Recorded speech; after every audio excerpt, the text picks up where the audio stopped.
Welcome back. I'm Harrison, and today we are doing another animation style video where we are animating an illustration that I've done in a previous video. You know, people keep asking me, they say, why can't you illustrate something other than just flowers and plant life? And you know, I really wish that I could. You see, here's the problem. The flowers, they speak to me literally, and they say, we have a message to the world, and we have chosen you as our one conduit. That message is that bees suck.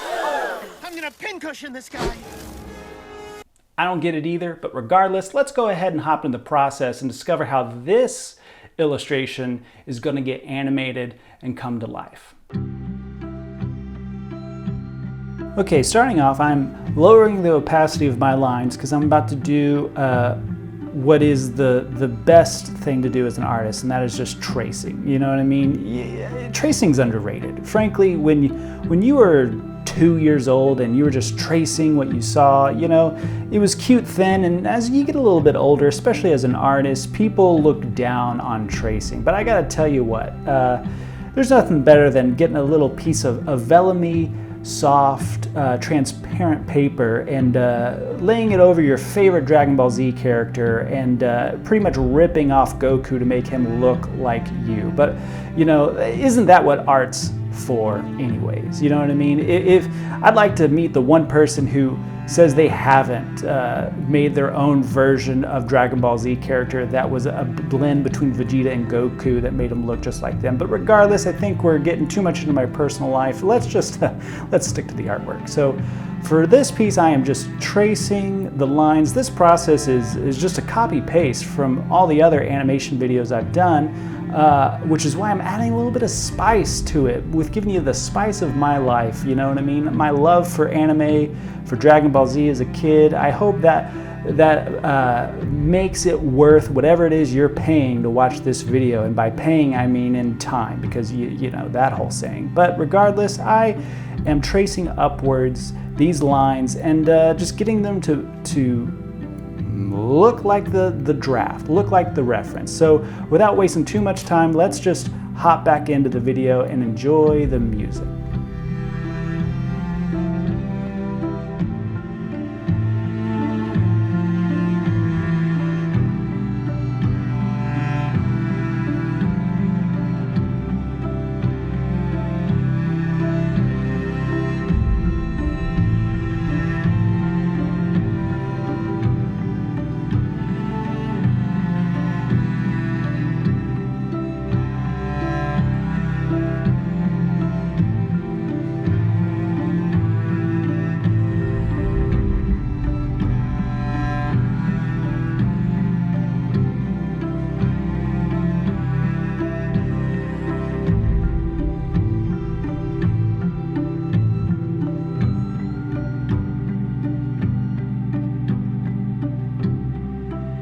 At this point in the process, we have fully animated our lines upwards. And now, of course, we have to animate them coming back down. But so far at this phase in the process, I'd give myself an E+ for effort. But side note, I once did a thesis paper on lines. Do they exist? Turns out, yes, lines very much exist, but let's not spend any more time on that, at least no more than what I've already spent writing that paper. And let's hop back into the process and see just about how much lines can exist. You know, learning a lesson late is better than never learning it at all. Lines are real. Here we go. Okay, I'm just testing my lines. I'm looking at the animation, I'm just playing it back and forth on the time-lapse and making sure everything looks good. So it looks like the reference, so I'm about to start tracing downwards. And this can be pretty tedious, but you know, this is the last step. You know, doing these animation videos are always happening after I do the illustration. So to not have anything that costs me too many brain calories is kind of exactly what I need to get this thing done, especially when it's just one of many illustrations and animations that I do on a regular basis, and I do them all for you, only for you. That's just how much you mean to me. What's your name again? Yeah, you mean so much to me. But regardless, I really do appreciate the 2 people watching this video and hearing me rant about just how much I love tracing these lines over this little flower illustration. It's something that I think is, you know what, I'm just gonna take a hard pivot right here.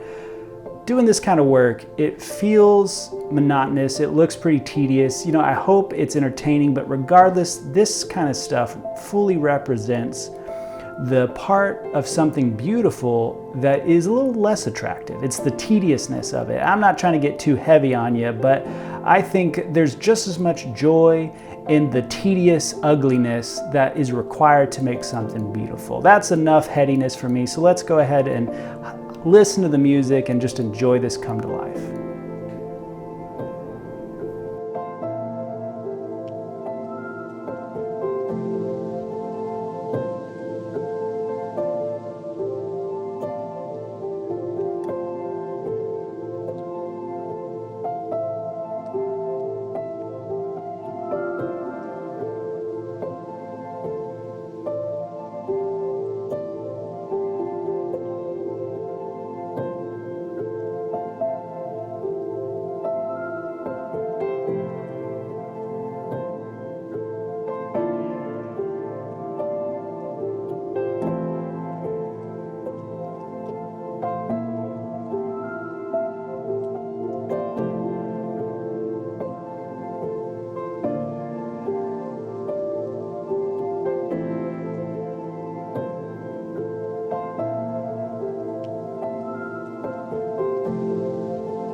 At this point in the process, these lines are moving upwards, they're moving downwards. They are beautiful in their own right, but they're not the end-all be-all of this little animation. We still have the font and the speckly bits that we're about to get into. You know, don't ask me what these fonts mean. I either know or I don't know, and frankly that changes depending on the day. Let's talk about these speckly bits. I think, you know, the speckles definitely represent how when you're in the natural world and everything feels still and silent, if you pay a little attention to little micro areas of the natural world, you'll still see a little bit of movement, and that little micro movements that occur feel so subtle and so magical. And so these speckles represent that, or they are my subconscious telling me that I really need to start cleaning and dusting my studio a little bit more. But either way, let's go ahead and hop back into the process and finish up this illustration, this animation for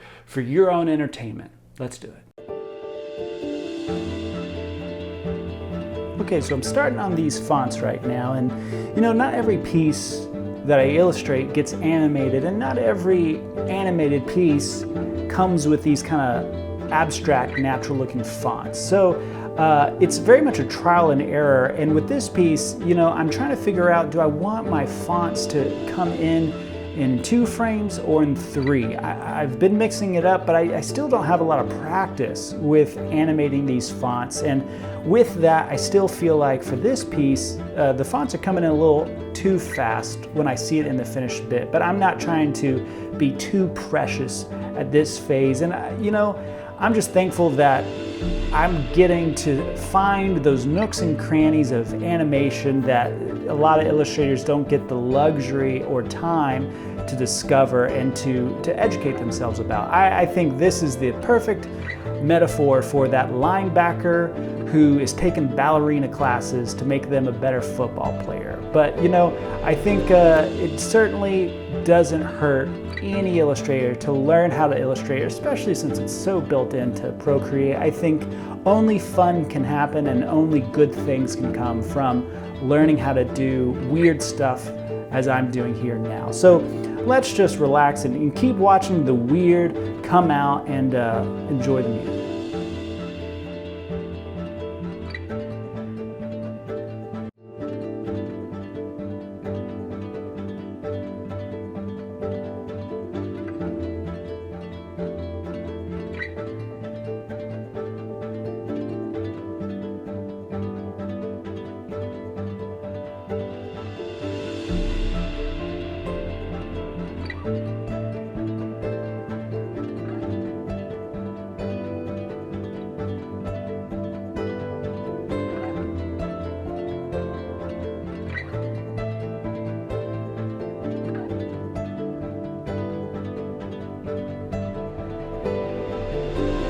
Ah, the time has arrived. It is now officially speckle time. It is time to add these little dots into the animation, which I quite love because they add such a unique value to the animation that you don't get in the illustration, but you gotta let me know. I know you get asked this from all your other YouTubers, and I'm not trying to pretend I'm the only YouTuber you're looking at and watching, but you know, I just gotta know, I'm so insecure. How do you like your speckly bits? Do you like them going straight? Do you like them animated in a circle? Or do you like them like we're doing now? Large, curvy, and archy? You gotta let me know. But regardless, thanks for watching these speckly bits come to life, and let's finish off this masterpiece with more of these little dots moving about.